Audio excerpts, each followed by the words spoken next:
श्रोताओं, मैं मुकेश गंभीर, डायरेक्टर रेडियो बूस, आज एक नए विषय को लेकर स्टूडियो में प्रस्तुत हुआ हूँ। साथियों, जीवन में सीखने की कई प्रक्रियाएं हैं।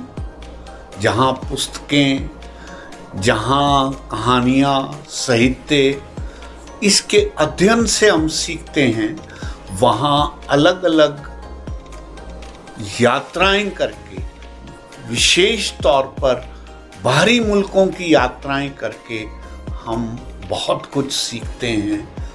उसी श्रृंखला में आज हम बात करेंगे कि यदि मॉरिशस की यात्रा की जाए तो हमें वहाँ क्या क्या सीखने को मिलेगा। मैं शुक्रगुजार हूँ उन अपने मेहमानों का जिन्होंने पहले मॉरिशस की यात्रा भी की हुई है और आज इस पर बात करने के लिए तहे दिल से आभार व्यक्त करता हूँ मैडम शारदा मित्तल का, जो मॉरिशस के ट्रिप के बारे में बात करने के लिए हमारे बीच प्रस्तुत हैं। इन्हीं के साथ ट्रिप में गए हुए थे मैडम प्रीति मिश्रा, जो भी आज हमारे बीच में हैं। इसके अलावा वशिष्ठ साहब भी वहाँ होके आए हुए हैं। तो इन सब लोगों का आभार व्यक्त करते हुए मैं वशिष्ठ साहब से गुजारिश करूँगा कि थोड़ा मॉरिशस का वर्णन करते हुए ये बताएं कि भाई मॉरिशस जाने का क्या महत्व है और आने वाले समय में कुछ साहित्यिक लोग जो इकट्ठे होके जा रहे हैं उनके लिए कितना फायदेमंद होगा, इसके बारे में भी बातचीत करें वशिष्ठ साहब। जी सर, देखिए इन दिनों कल्चरल टूरिज्म अपने पीक पर है। यस। साहित्य से जुड़े लोग अब इतने खाते पीते हो गए हैं कि वे भारत में घूमने के साथ साथ विदेशों में भी जाकर घूमना भी चाहते हैं और साहित्यिक दृष्टि से भी कुछ खोज करना चाहते हैं। टूरिज्म अब साहित्य से भी जुड़ गया है। लोग जाते हैं, वहाँ से अनुभव लेके आते हैं, संस्मरण लिखते हैं और यात्रा वृतांत लिखते हैं जो काफी पॉपुलर होते हैं, पढ़े जाते हैं। दूसरी बात ये होती है, अपने देश में एक जगह पर मिलने का मौका नहीं मिलता। इस तरह के समूह बना के जब हम जाते हैं तो किसी विदेशी धरती पे हम मिलजुल कर उस धरती को एक्सप्लोर करते हैं और बहुत कुछ जान जाते हैं।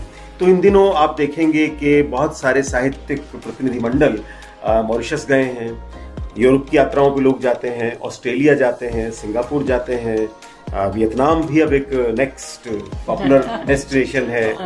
तो इन सब जगहों पे लोग जाते हैं। अब बेसिक सवाल ये है, विशेष तौर पर जब से उनको पता लगा है कि दिल्ली के चीफ मिनिस्टर केजरीवाल जी ने 45 करोड़ का जो अपना घर बनाया है, उसका पूरा मार्बल जो है वो वियतनाम से मंगाया गया।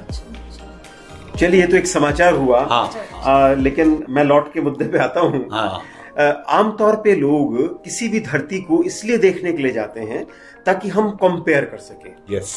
मॉरिशस का आपने नाम लिया। मॉरिशस इस माने में हमारी खोज के लिए एक बहुत रुचि का विषय होने वाला है। ऐसा देश है क्योंकि लगभग 51% जनसंख्या मूलतः भारतीय मूल की है और भले ही हिंदू मूल की हो, हिंदू मूल भी है अधिकांश, मतलब भारतीय मूल की है। तो हिंदी स्पीकिंग है। वशिष्ठ जी, ये हिंदू कंट्री कहलाता है कि नहीं? देखिए, बात ये है कि वहाँ के लोग तो ये मानते हैं कि हिंदू राष्ट्र है।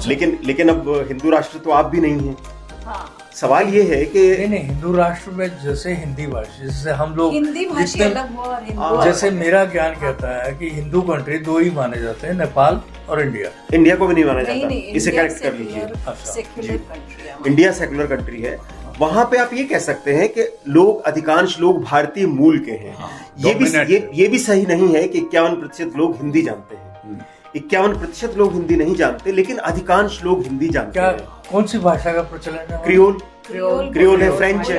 हाँ, फ्रेंच और अफ्रीकन भाषा को मिलाकर उन्होंने एक भाषा बनाई है। हाँ, और मैंने ये भी देखा कि वो लोग धर्म को उतनी विशेष महत्ता नहीं देते हैं। ऐसा वो लोग बार बार कह रहे थे, हिंदू होते हुए भी वो लोग ये कह रहे थे ना कि हम सभी धर्म के लोग वहाँ मिलजुल कर रहते हैं। पर उन्होंने हिंदुइज्म को वहाँ पर बड़ा प्रोटेक्ट किया हुआ है।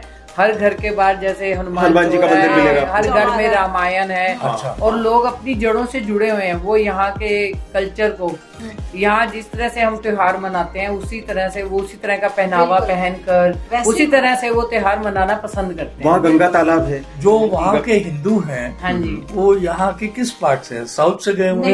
Bihar and UP, Bihar maximum Bihar से है। बिहार और पूर्वी उत्तर प्रदेश और थोड़े बंगाल के भी हैं। थोड़े एक्चुअली हुआ ये था कि ब्रिटिश इंडिया कंपनी ने जब फ्रेंच लोगों से मॉरिशस का द्वीप एक्वायर किया, उसके बाद उन्हें लगा यहाँ क्या किया जा सकता है। वहाँ बेसिकली फ्रेंच पहले गन्ने की खेती करते थे, गन्ना और चुकंदर दो ही चीज पैदा होती थी। उसके बाद उन्हें लगा कि मजदूर कहाँ से लाए जाएं, तो कलकत्ता के बंदरगाह पे आके बड़े बड़े शिप्स लग गए थे और ये कहा गया था, बिहार तक में मनादी पिटवा के कहा गया था कि जो लोग विदेश जाना चाहते हैं खेती बाड़ी करने के लिए वे लोग चले आए। किस साल की बात है जी? ये लगभग मैं समझता हूँ 1858 के आसपास की बात है। अभी वहाँ 6th जनरेशन चल रही है। अच्छा। हाँ, तो तब लोग बिहार से चल कर आए और मजे की बात ये थी कि जब वो लोग चले गए तब उन्हें लगा कि हम ट्रैप हो गए। हाँ, वो एक्चुअली में ट्रैप हुए ही थे। उस साल बिहार में अकाल पड़ा था, तो लोगों के पास खाने को भोजन तक नहीं था। तो वो उससे परेशान होकर उन लोगों ने कहा कि हमें काम मिल रहा है, रहने की जगह मिलेगी और सुविधाएं। उन्होंने तो ये कहा था कि वहाँ पत्थर खोदो तो आपको सोना मिलेगा। हाँ, तो इस लालच में वो लोग चले गए कि हमारी बॉन्डेड लेबर की तरह काम करा उन्होंने। बिल्कुल बॉन्डेड लेबर की तरह काम किया। बॉन्डेड लेबर से भी खराब स्थितियों में काम किया। बॉन्डेड लेबर के पास ये गारंटी तो होती है शाम को खाना मिलेगा, उनके पास तो ये गारंटी भी नहीं थी। अच्छा। उन्होंने झोपड़ी बनाने से लेके सर्वाइवल की सारी लड़ाइयां लड़ी। बहुत सारे लोग बीमार होकर मर गए। उनको फेंक दे, शिप पे कोई बीमार हो जाता था तो उसको उठा के पानी में फेंक देते थे। हाँ, पानी के जहाज में उस जमाने में 2-3 महीने लगते थे जाने में। आदमी मरता जाता तो उठा के समुद्र में फेंकते। तो अब वैसे खुशहाल कंट्री है, बिल्कुल खुशहाल कंट्री है। और अगर ये बात हमारी वहाँ पर भी हुई थी कि हर इंसान के पास वहाँ पर घर है, कार है, मिनियल जॉब करने वालों के पास भी भरपेट खाना है, सारी सुविधाएं हैं। और सबसे कम जो कमाता है वो भी महीने का 12,000 रुपए कमाता है। अच्छा। जो सबसे बड़ी बात यह है कि लगभग 200 5 स्टार होटल हैं और अन्य होटलों का आप नंबर लगाएं तो 600-700 होटल हो जाते हैं। और एनसीआर जितना बड़ा मेन टापू है कुल मिला के। और अनुशासन बहुत, हर घर में काम अवेलेबल है, वरना होटलों में इतना काम है, इतने टूरिस्ट आते हैं, सारे काम के लिए लोगों के पास व्यवसाय है। क्राइम है वहाँ। आप 15 दिन शायद वहाँ लगा के आए। जी, एक हफ्ता 10 दिन आप लोग लगा के आए। तो आपका निजी अनुभव क्या रहा? मतलब बीइंग ए फीमेल वहाँ रहे आपने वहाँ एक्सप्लोर भी किया और कल्चरली कुछ लोग इकट्ठे होके गए थे, तो ऑन दी होल आप वहाँ का चित्र कैसे खींचती हैं? वो जो एक हफ्ता था वो मैं अपने जिंदगी के खुशनुमा दिनों में गिनूंगी। Very good. कारण ये था कि विदेश में जाकर एक तो भारत की फीलिंग आ गई। हम जैसे ही एयरपोर्ट से बाहर आए थे तो कोई एक आदमी आया और उसने मेरे गले में माला डाल दी। मैंने कहा अरे उसने बोला स्वागत है मम्मी। इतना अच्छा लगा मन को एकदम छू गई उसकी बातें। और हम ड्राइवर वगैरह भी लेते थे तो हमेशा ऐसे ही, या कोई हमारी एज का होगा तो वो बहन जी कह के संबोधित करेगा, लेडीज भी आपस में एक दूसरे को। तो बहुत अच्छा लगा और ऐसे लगा कि बस हमने उनकी शक्ल नहीं देखी थी पर ये लोग तो हमारे कब के रिश्तेदार हैं। हर जगह किसी ने ऐसा ही फील कराया, चाहे वो होटल था, चाहे वो विश्व हिंदी सचिवालय था, या महात्मा गांधी संस्थान था, या उनके कोई कितने मशहूर बड़े लेखक थे। तो ऐसे ही लगता था कि ये हमारे ही कोई बड़े बुजुर्ग हैं। याद है वो भारतीयों को देखकर बहुत खुश होते हैं कि हमारे भारत से लोग। आपसे धुरंधर जी भी मिले? हाँ, और धुरंधर जी ने हमें वहाँ के जो सबसे मशहूर लेखक थे रामदेव धुरंधर जी मिले और उन्होंने एक बात कही कि अगर मुझसे दोस्ती करनी है तो तुम्हें हर दिन लिखना पड़ेगा। क्या बात तो उनका एक उपन्यास है 13 खंडों में, 13 खंड, पथरीला सोना। पथरीला सोना, जी जी। और कहते हैं अगर उसको पढ़ लो तो रोते आंसू निकल पड़ेंगे उसमें, क्योंकि उन्होंने अपने बुजुर्गों से जो सुनी हुई कहानी है, लोग कैसे आए, कैसे मरे, सोने का लालच दिया गया और पत्थर थे, पत्थरों के बीच में खेती करना भी कितना मुश्किल था, वही सारी कहानी है पथरीला सोना। तो मैडम मित्तल, आप भी प्रीति जी के साथ थे। What had been your experience at Mauritius? देखो, मैं काफी विदेशों में घूमी हूँ, तो मुझे पहली बार जो वहाँ अपनेपन की जो फीलिंग आई, उसने मुझे बहुत द्रवित किया। हाँ। वो लोग इतने खुश थे कि भारत से लोग आए हैं, कहीं भी चले जाओ तो इतना वेलकम करते थे।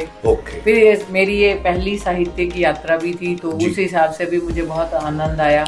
और मुझे बहुत अच्छा लगा कि वहाँ हम एक इंदिरा संस्थान गए, विश्व हिंदी सचिवालय गए, हम महात्मा गांधी संस्थान की लाइब्रेरी में गए, तो मुझे ऐसे लगा इतने ह्यूज उनकी लाइब्रेरीज है और इतनी हिंदी की पुस्तकें।